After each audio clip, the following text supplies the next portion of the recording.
너희가 각각 마음으로부터 형제를 용서하지 아니하면 나의 하늘 아버지께서도 너희에게 이와 같이 하시리라.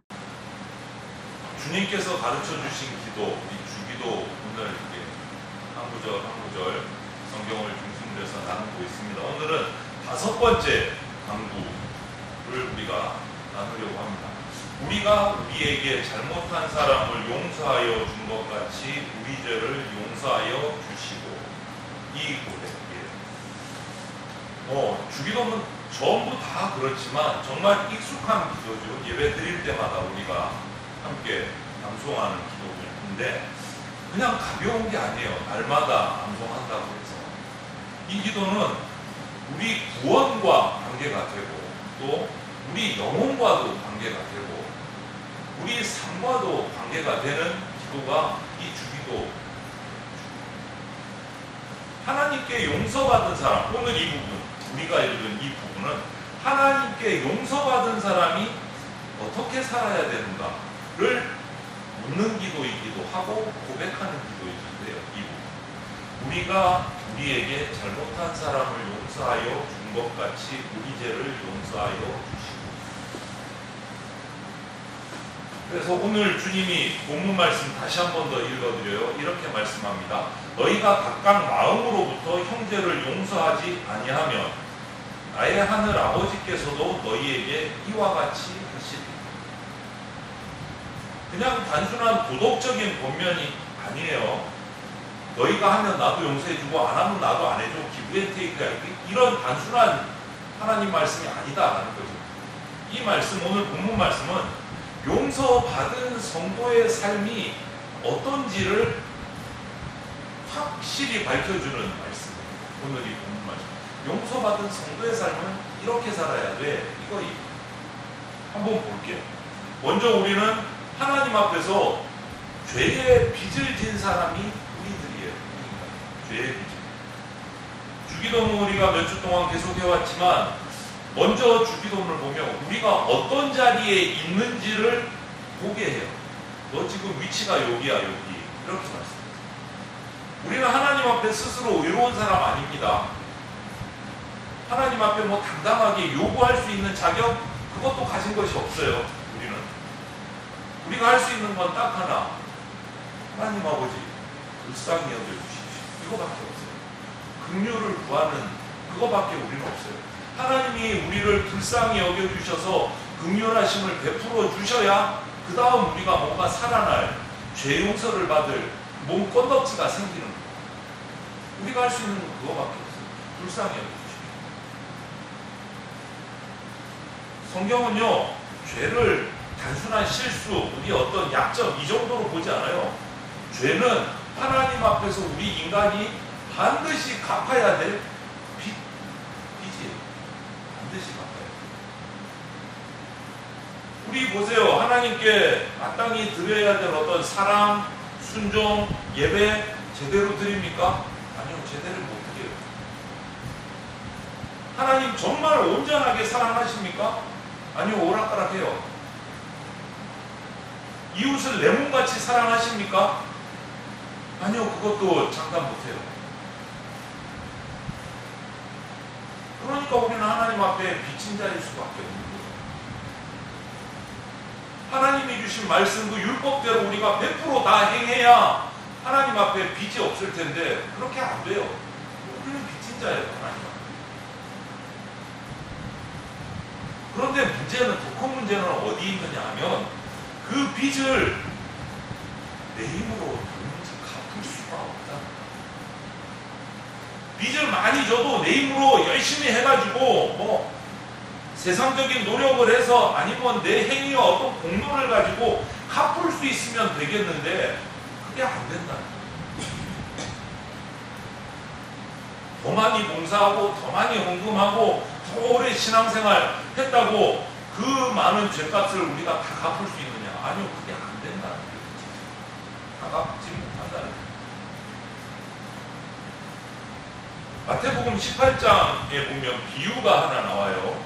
그 1만 달란트 빚진 그 종과 임금의 비유가 나오는데 한 종이 임금에게 1만 달란트를 빚을 졌습니다.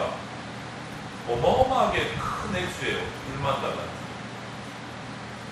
그런데 예수님께서는 이 비유의 말씀을 통해서 우리 인간이 하나님 앞에서 그 진 죄의 빚이 얼마나 큰지를 해주는 게 이 비유예요. 얼마나 큰지, 도무지 갚을 수가 없는 빚을 지고 있다라는 것을 말씀해 주십니다. 그렇기 때문에 우리는 우리 죄를 용서하여 주시고 라고 이렇게 주기도문에서 고백하는 이 기도는요, 정말 겸손한 바짝 엎드려서 하나님께 드리는 고백이에요. 대충 하는 게 아니에요. 용서해 주시면 감사하고 아니면 말고 내가 열심히 하면 나머지는 될 것 같아. 이게 아니에요. 정말 겸손하게 완전히 부복해서 하나님께 드리는 고백이에요. 우리 죄를 용서하여 주시고 이 말씀. 주님, 저 죄인입니다. 내 힘으로는 도저히 내 죄를 감당할 수가 없습니다. 주님께서 용서해 주셔야 제가 살 수 있습니다. 이 고백이에요. 우리 죄를 용서하여 주시고.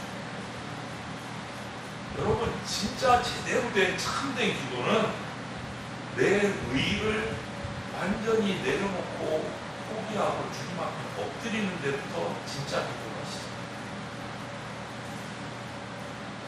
그래서 우리는 하나님 앞에서 죄의 빚을, 갚을 수 없는 죄의 빚을 진 사람입니다. 그것이 우리의 지금 현재 모습이에요. 그리고 그러면 이 죄사함은 어떻게 되나? 내가 못 갚는 오직 하나님의 은혜로만 볼 수 있습니다. 오직 하나님의 은혜로. 그래서 우리가 용서를 구할 수 있는 거예요. 우리가 용서를 구할 수 있는 이유는 딱 하나, 하나님께 용서의 길이 있기 때문에. 다른 데는 방법이 없어요. 하나님께서 죄인을 긍휼히 여겨 주시기 때문에 하나님 앞에 엎드려서 죄를 용서해 달라고 고백한 거예요. 방법은 그거 딱 하나 있고. 그런데 이 용서는 그냥 값싼 용서가 아니에요. 그래, 내가 눈 감아줄게, 너 죄 많이 져. 이 정도가 아니에요. 하나님 어떤 분이십니까? 거룩하고 의로우신 분이에요. 죄는 반드시 그 대가, 심판을 받아야 죄사함이 돼요. 그냥 눈 감아주시는 분이 아니에요. 그렇다면 우리가 어떻게 용서받습니까? 다 아시잖아요. 대답은 딱 하나. 독생자 예수 그리스도. 그분밖에 없어요.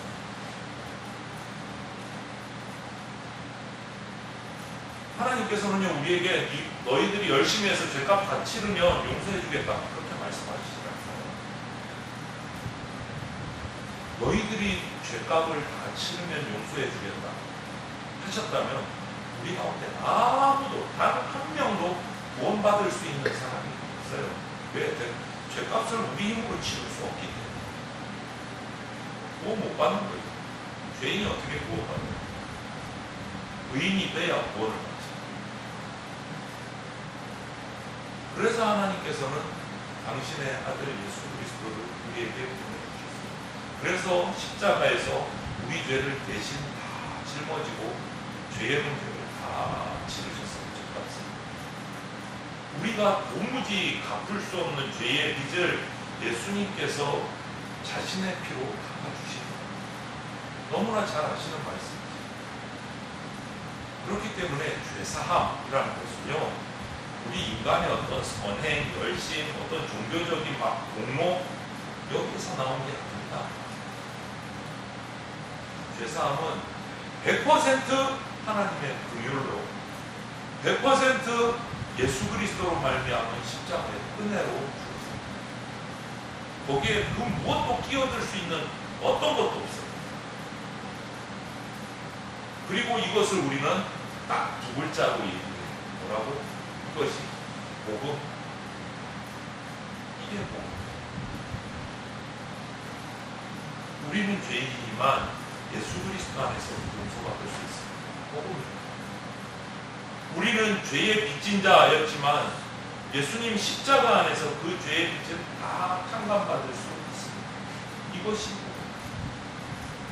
하나님 앞에 도무지 나아갈 수도 설 수도 없는 존재이지만 예수님의 십자가 보혈 의지에서 은혜의 보좌에 나아갈 수 있게 됐습니다. 이게 복음입니다. 그러므로 우리는 날마다 이렇게 기도해야 돼요. 내 죄를 용서하여 주시옵소서. 나는 나를 깨끗하게 할 수 없습니다. 오직 예수님의 보혈을 의지하고 나갑니다. 우리의 죄를 용서하여 주시옵소서. 이것이 우리의 일이라는 기도예요. 죄의 빚은 하나님의 은혜 아니면 감당할 수가 없습니다. 그리고 나서 중요한 게 또 하나 더 있어요.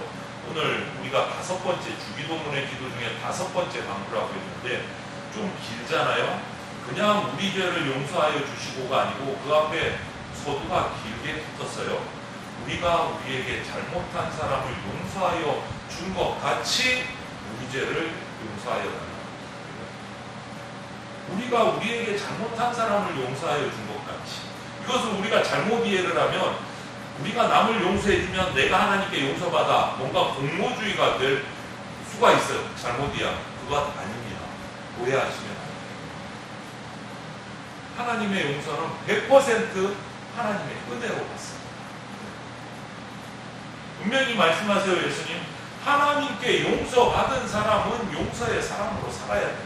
그 얘기하십니다. 용서받은 사람은 용서하면서 살아요. 앞서도 말씀드렸지만 계속 이어서 그 뒷부분을 얘기하면 마태복음 18장에 1만 달란트 빚진 자 비유의 그 뒷부분을 보면 왕으로부터 1만 달란트 빚진 이 종이 탕감을 받아요. 왕에게. 왕이 다 없었던 걸로 해줘요. 용서를 해주는 거예요.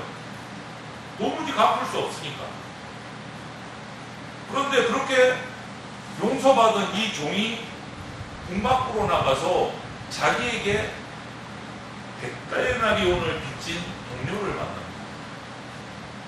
이 1만 달란트와 100데나리온은 비교가 안 되는 작은 거예요. 너무너무 작은 금액이에요. 100데나리온을 빚진 동료를 만납니다. 1만 달란트와 비교가 안 돼요. 너무너무 어떻게 보면 작은 금액일 수 있는데, 그런데 그 동료를 붙잡고 빚을 갚으라고 답답을 합니다. 고소를 합니다. 자기는 1만 달란트, 감당이 안 되는 빚을 탕감받고 나와서 그보다 훨씬 작은 빚을 자기에게 빚진 동료를 빚 갚으라고 했죠.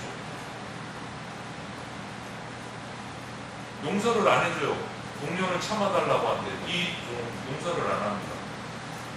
이 소식을 임금이 전해 들었어요.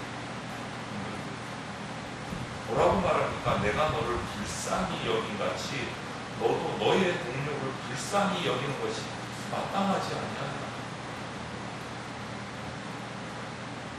그리고 예수님께서 오늘 본문으로 그 결론을 딱 말씀하십니다. 너희가 각각 마음으로부터 형제를 용서하지 아니하며 나의 하늘 아버지께서도 너희에게 이와 같이 하시리라. 이 임금의 말이 오늘 이 본문 말씀입니다. 여기서 중요한 표현이 뭡니까? 오늘 본문에 마음으로부터. 용서는 그냥 입술로만 하는 게 아니다라는 거예요. 겉으로만 괜찮다고 말하는 것으로 끝나는 게 아닙니다. 오늘 이 본문 예수님의 말씀은 마음속에 여전히 분노, 미움, 보복심 붙들고 있다면 그건 아직 주님 앞에서 다루어져야 되고 제대로 용서가 아니다. 물론 우리 인간이 아직 죄성이 있기 때문에 용서가 예수님처럼 그렇게 싹 안 돼요. 감정이 막 즉각 사라지는 거 아닙니다. 상처가 남을 수도 있습니다. 그런데 성경이 말하는 이 용서는요, 의지적으로 결단하라는 거예요. 그렇게 하려고. 의지적으로 결단. 안 돼도 하려고 결단하고 해야 된다. 더 이상 복수 꿈꾸지 마라. 더 이상 그 사람의 막 멸망하는 거 이런 거 꿈꾸지 말라는 거예요. 용서했으면 잊으라. 의지적으로 하려고 발버둥을 쳐야 된다. 내가 재판장이 되려는 마음을 내려놓는 것, 그게 성경 뜻입니다. 모든 판단, 모든 보응은 진짜 유일하신 재판장이신 하나님께 맡기고 나는 그 자리에서 내려오라. 너는 재판장 아니다. 하나님이 재판장이시죠. 여러분, 용서는요, 죄를 가볍게 여기는 게 아닙니다.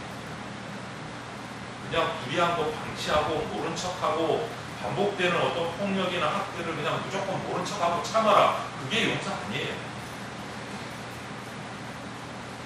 하지만 그 모든 과정 속에서 그 악, 저주, 이 보복의 마음은 하나님 앞에 내려놔야 돼요. 그게 성경입니다. 사랑하는 성도 여러분, 이 말씀 앞에서 우리는 다시 한 번 더 우리가 깨달을 것은 우리는 왜 용서해야 될까? 스스로에게 질문하는데 내가 이렇게 미움이 막 쳐오는데 저 사람만 보면 막 미움이 가득가득 올라오는데 왜 용서해야 될까? 간단합니다. 하나님께서 나를 용서해 주시고 한 번 더요. 하나님께서 나를 용서해 주시고 도무지 내 힘으로 갚을 수 없는 죄의 빚을 하나님께서 독생자 예수님의 보혈을 흘려서 다 용서해 주셨기 때문에 우리는 용서해야 돼요. 1만 달란트의 빚을 탕감받았기 때문에 나에게 100데나리온 빚진 자들은 다 용서해 줘요. 우리가 받은 용서는요 1만 달란트의 용서예요. 비유 마태복음 18장 비유를 보자면 우리가 다른 사람에게 베푸는 용서는요 비교도 안 되는 100데나리온짜리 용서예요. 내가 받은 은혜의 크기를 알면 내가 베풀 용서의 길도 열려져요.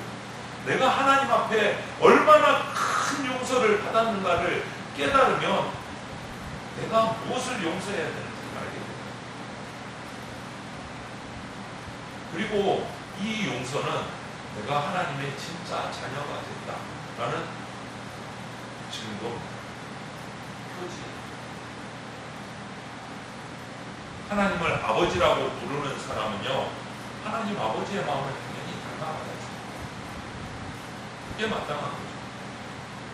하나님께서 긍휼하신 우리를 불쌍히 여겨주시는 아버지시라면 그 하나님의 자녀된 우리는 당연히 긍휼의 사람으로 살아가야 됩니다.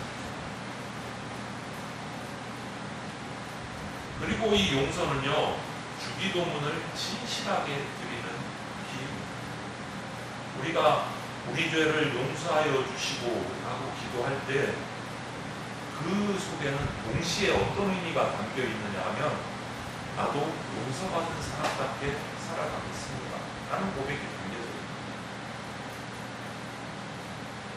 누군가를 끝까지 미워하면서 하나님께는 나만 용서해달라고 기도한다? 이거는 말이 안 되는 기도죠. 앞뒤가 안 맞는 기도죠. 성도 여러분, 용서하지 않는 마음은 나 자신을 먼저 그냥 파괴시키는 거예요. 내가 미움을 계속 가지고 있는다라는 것은요 그 미움이 상대방보다 나를 먼저 꽁꽁 묶어서 꼼짝 못하게 합니다. 내가 복수심에 불타면 그 복수심이 상대방을 무너뜨리기 전에 내 마음을 캄캄하게 만들어버려요. 분별하지 못하게. 그러다 보면 용서하지 않는 사람이 되면 죄에 갇혀서 그냥 그 죄의 감옥에 묶여서 그냥 헤매면서 살아가요. 그게 안타까운 모습입니다. 여러분, 그렇기 때문에 용서는 하나님 앞에서 내 영혼이 자유로워지는 방법입니다. 자유로워지는 방법. 내가 심판자의 자리에 앉지 않고 그것은 다 하나님께 맡기고 하나님 믿습니다. 하나님이 알아서 해주실 줄로 믿습니다. 그만큼 자유로워집니다. 하나님께. 여러분, 오늘 이 기도 앞에 내 마음을 내려놓고 한번 살펴봐야 됩니다. 혹시 내가 아직 그런 미움에, 복수심에 두들고 있는 사람이 있는가? 그냥 생각만 해도 그냥 분노가 막 올라오는 이름이 있는가? 여전히 마음속에 이것만큼은 내가 꼭 그냥 복수를 해서 갚아줘야 돼. 이런 일이 있는가? 한번 살펴봐야 돼. 그런 것이 있다면 조금이라도 있다면 오늘 우리는 이 주기도문의 기도의 고백을 가지고 예수님의 십자가 앞에 갔다 풀어놔. 주님 제 힘으로 용서할 수 없습니다. 주님께서 저를 용서해 주셨으니까 저도 용서할 수 있게 해주십시오. 기도해요. 하나님의 사랑하는 성도 여러분, 오늘 이 5번째 주기도문의 이 기도는 우리 그냥 입술만의 기도가 아니고 우리 삶의 기도가 돼요. 우리가 우리 죄를 용서하여 주시고 라고 기도하면 우리는 용서받은 사람답게 살아가야 합니다. 하나님께 얼마나 큰 죄의 빚을 탕감받은 사람인지 잊지 말아야 합니다. 그리고 그 빚을 탕감받은 사람답게 작은 빚 붙들고 형제 자매를 정죄하는 그 자리에서 내려와야 합니다. 십자가에서 예수님께서 어떻게 하셨습니까? 자기를 못 박은 그 로마 군사들을 향해서 뭐라고 말씀하셨어요? 기억하시죠? 아버지, 저들의 죄를 사하여 주시옵소서. 용서의 기도하셨어요.